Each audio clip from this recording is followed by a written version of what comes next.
ॐ पितृगणाय नमः। ॐ वसुन्धराय नमः। ॐ पितृभ्यो नमः। ॐ पितृवंशाय नमः। ॐ पितृदेवाय नमः। ॐ ब्रह्माय नमः।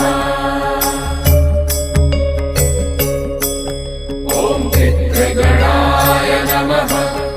ॐ वसुन्धराय नमः। ॐ पितृभ्यो